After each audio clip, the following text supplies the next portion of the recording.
welcome back to my channel. My name is Paige and this is my open book. Today we're going to be doing a bi-weekly wrap-up so I could catch you up on the books that I've read over the past couple of weeks or so. Grab a drink, grab a snack, and let's chat about what I've been reading. First book is kind of random, but my husband and I were going on a road trip to Florida, and it's about like a 10 to 12 hour drive depending on how many stops you do. So we wanted to pick an audiobook that both of us would like, but we listened to Beyond the Wand, The Magic and Mayhem of Growing Up a Wizard by Tom Felton. So if you don't know, he played Malfoy in Harry Potter, and this is his autobiography. And it was cool because he actually narrated the audiobook as well, which honestly, he was a great narrator. I think that like he even gave certain people in his life like distinct voices, which I thought was interesting, and he did like the different accents and things like that. I gave this 4 stars. It was really enjoyable. It's obviously not like a life-changing like god tier book for me or anything like that, but I think it was still really entertaining. It was perfect for a road trip because it was very like easy to listen to, and it definitely, you know, it takes you through like his childhood and his family, but also like behind the scenes of what it was like being on the set for Harry Potter for all those years, which those are probably my favorite parts because it was just so nostalgic for me, and I'm someone who I love hearing like behind the scenes of anything. So I thought that was really cool. And he also like explained how a lot of the people who played their characters in Harry Potter, like the similarities between the characters they played and like their real personalities in real life, which I found very interesting. So I feel like that was kind of the majority of the book, but then it was cool because towards the end of the book he kind of talked about, you know, after Harry Potter was over and like how it was hard for him, you know, to find other acting jobs, and he kind of got caught up in like the LA Keeping Up with the Joneses kind of thing, and it was like a crazy culture shock for him, you know, because when he filmed Harry Potter, that was in the UK, and it was like a very like close-knit, like they were almost like in their own little bubble. So then getting out of that and trying to find other work and going to LA of all places, it was like total opposites for him. And you know, he did struggle through that time, so he talked about that. He talked about his brief struggle with alcoholism and how he went to rehab for it. So I thought that part was also like really inspiring. Just the way he talked about like mental health struggles and representation for people who suffer from those types of addictions. I thought that was really inspiring. So if you like audiobooks, I think you should definitely pick this one up, even if you're not someone who usually likes autobiographies, especially if you're a Harry Potter fan. Like, you need to listen to this. Next is another audiobook. I know, I'm in my audiobook era still, okay? If you missed my last video, I talked about the Kings of Ice series by Candy Steiner. It's her new hockey romance series that she's been writing, and the first book I skipped, but the second book, the audiobook, was like top tier. That was one of my favorite audiobooks I've ever listened to. And this is the follow-up. This is called Learn Your Lesson by Candy Steiner. This is a hockey romance. So the male main character is the goalie, and he's also like the captain of the team. And then he is a single dad. The female main character is actually his daughter's teacher, who ends up also being her nanny. So I really liked this one. It's also like a Grumpy Sunshine kind of situation, and you know, he's definitely had like a rough life, and he's definitely closed off to the idea of letting anyone in his life. He's been going through nannies like crazy, just can't find anyone that is competent enough. And there ends up being a day where he's not able to pick up his daughter from school, so the teacher brings the daughter to the hockey rink, and he's honestly like surprised at like how well she's able to take care of her without any instruction for him. So he offers her like, would you be able to nanny her and also keep your teaching job? Like, is there a way we can make this work, because I think you're great with her and it would just really help me a lot, you know, because he's traveling all the time, he's a single dad. So they end up doing that, and she also becomes like a live-in nanny for him. So we love the forced proximity. The tension was really good. I will say this wasn't as good as the book before it, Watch Your Mouth. That one's still my favorite, but this one was still really good. I gave it like 4-ish stars, I think. Yeah, I gave it like a 3.5, but like rounded up to a 4-star, because there were some parts that I didn't agree with how it was handled. I definitely should have taken better notes so I could tell you the parts that I thought took it away from being like a higher rating. Can I remember them right now? Absolutely not. The audiobook was really good. I really like the narrators, so I still think you should read it, but let me know how you think it compares to book 2. Next, I read Older by Jennifer Hartman. I read this on my Kindle, and I think this is a really solid age gap romance. I gave it like a 4.5 star. Now, if you're a beginner to age gap, I don't think this is a good one for you to start with. I think this is a good book if you are someone who's read a lot of age gap and you want something different, or if you're already like pretty experienced to that dynamic. I think this will be a great one for you, just because I think that if you're someone who's new to the idea of an age gap romance, this might be a bit taboo for you. If you're someone who understands the age gap angst and forbiddenness and loves it, then right up your alley. So in this one, she is 17 and he is 34. There's a 17-year age gap in this one, and they meet when she is 17. However, before you click out and think that something's wrong with me, there probably is, but it's fine. She doesn't say that she's 17 when they meet. She says she's 21.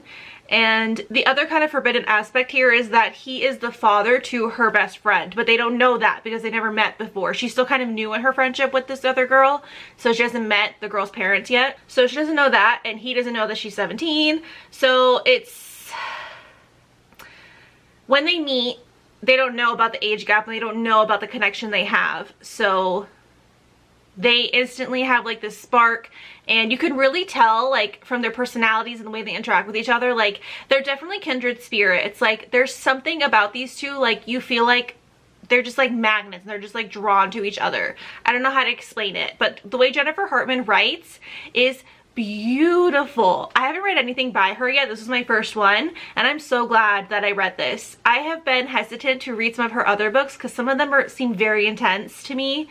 Like Still Beating is one where the two main characters are like victims of like a kidnapping serial killer situation, and I think some of her other books have similar themes, so I've always been hesitant because sometimes those can be a little bit too much for me to read.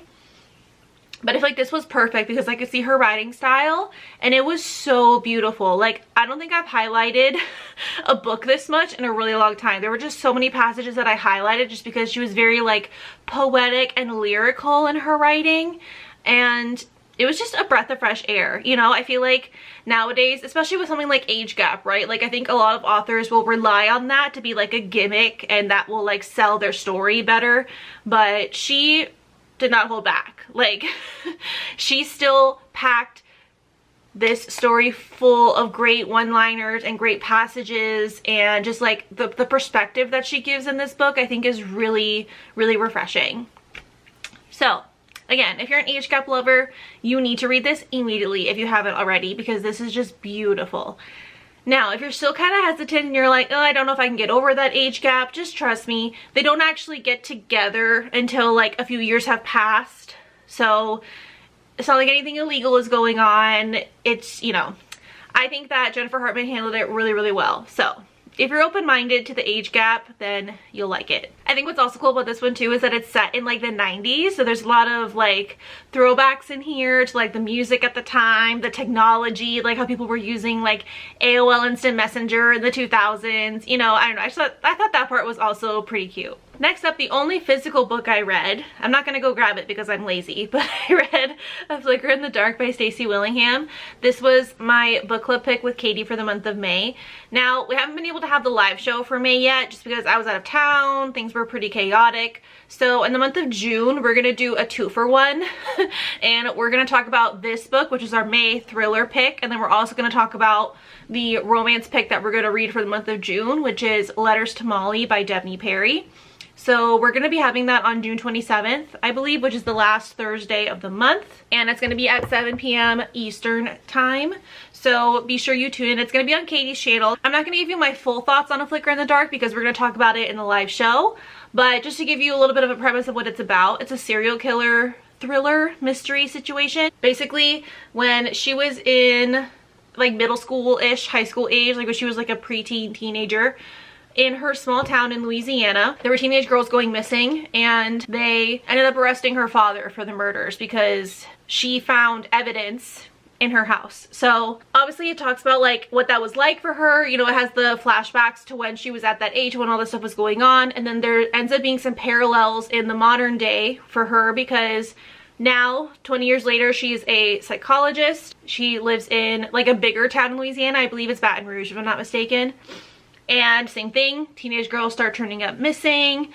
So she's kind of like freaking out because she's like, oh my god, how is this happening to me again after all these years? And her dad is in prison, so it seems like it's like a copycat killer. So she's like, oh my god, what does this mean? And there ends up being like some parallels too between like there's like connections to people that she knows now being affected by it. So it's a whirlwind. And yeah, I think if you're into thrillers or if you like serial killer, like true crime type things, this is definitely one that you'll want to read. And then you can join us for the live show on June 27th. And then like I said, we're also going to be talking about a romance book, Letters to Molly by Devney Perry. I believe this is like a second chance or like marriage in trouble kind of situation where she just randomly starts getting letters from like 15 years ago from a guy from her past.